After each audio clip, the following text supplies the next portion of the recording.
I felt my rhythm once I did. It was on, but you know, I had to starve a little bit for this fight, and you know, the starvation really does affect my ability. I mean, I'm so much better than when I was 112 with 115. This time, 118, 122, I'm gonna feel better because of the fact that I'm probably rehydrated. I'm in my natural weight. No one can catch me. Manito, do you know that you upset Manny Pacquiao? He came to watch you fight. He was at the gate when you finished the goddamn fight.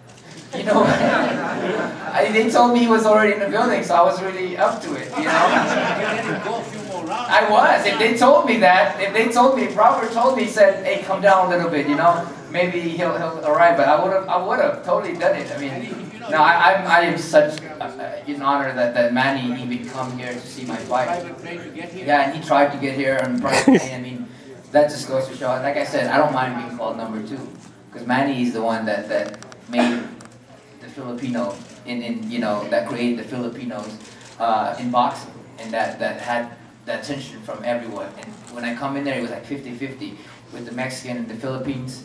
It was like, it was amazing. And just because Manny Pacquiao has done that. And you know what? To my guys, I'm number 1. But if to people out there, if they tell me number 2, it's such an honor and blessing for me. He came to see the heir apparent. Yeah. Well, you know what? I'm just growing up. That's what it is. And because I've learned a lot from him, and the inspiration was there.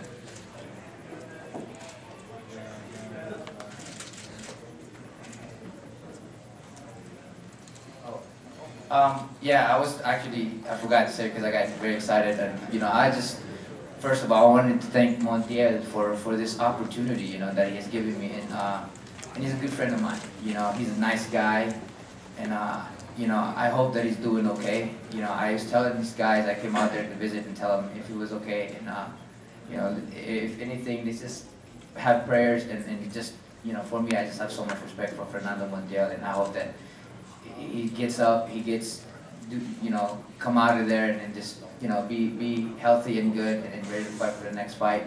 But the respect level is there, and I just want to thank him, and I hope that he's okay. Thank you guys so much. This is a short night. How soon do you want to get back in the ring?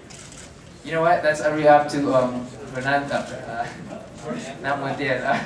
That's really up to Top Rank and my manager Cameron Duncan. You know, I'm ready to go again. I mean, even if it's tomorrow, I'm ready to go. You know, so. But thank you, Tim. Because so you see, when we were asked to have Fernando and Nonito go into that 6-man tournament, and we refused.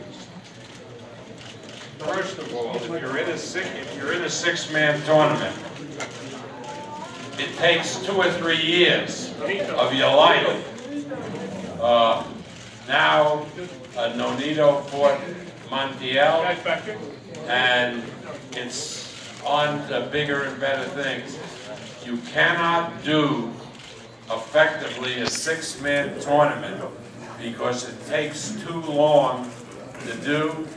And boxing is not the World Cup of soccer. 4-man tournaments, 8-man tournaments, that's okay. Loser goes home. But 6-man tournaments don't work in boxing. Andre Ward, one of the great fighters in the world, is still involved in that tournament.